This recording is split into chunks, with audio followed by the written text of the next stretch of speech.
Let's see how to apply Coulomb's law for a system of 3 charges. So here we have got 3 charges Q1, Q2 and Q3 at the vertices of an equilateral triangle. So we have got the sides of the equilateral triangle as 3 nanometer, and the charges Q1, Q2 and Q3, all 3 of them are positive charges. They are equal to 2 nanocoulomb. And the problem is asking us to calculate the net force on Q3. So our first step will be to draw the diagram of the force on Q3. Because all the forces are going to be repulsive force, as the charges are like charges, they are all positive. So we are going to draw the force on charge 3 due to charge 2, which will be towards right, and the force on charge 3 due to charge 1, which will be away from Q3. That means it is downwards and it is pointing towards the right side. Now we have to calculate the forces F32 and F31 according to the formula which we learned.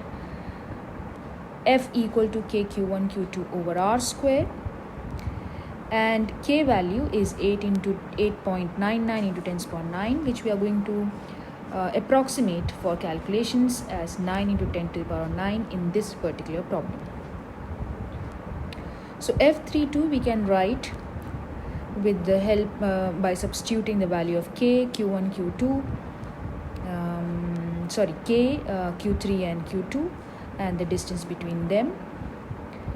And after substituting we get the answer as 4 into 10 to the power 9 Newton.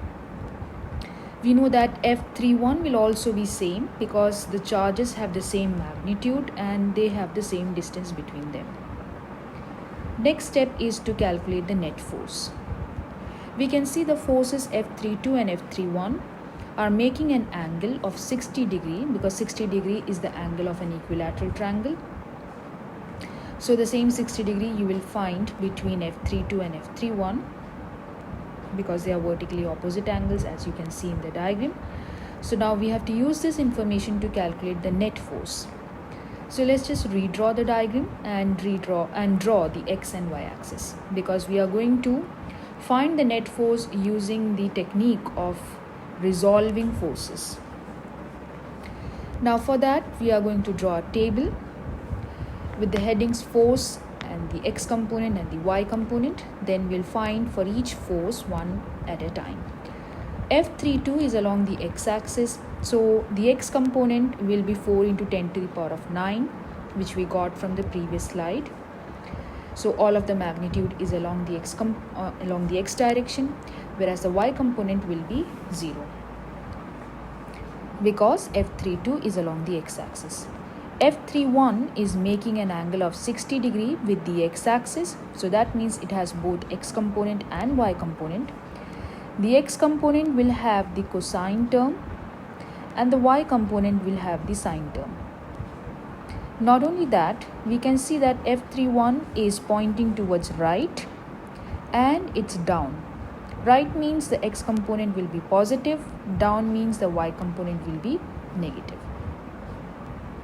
Now we have to find the net of x component by adding the two x components and the net of y component by adding the two y components. Now to get the net force, we are going to use the Pythagoras theorem of combining the two components, because the x and y components will make a 90 degree between them.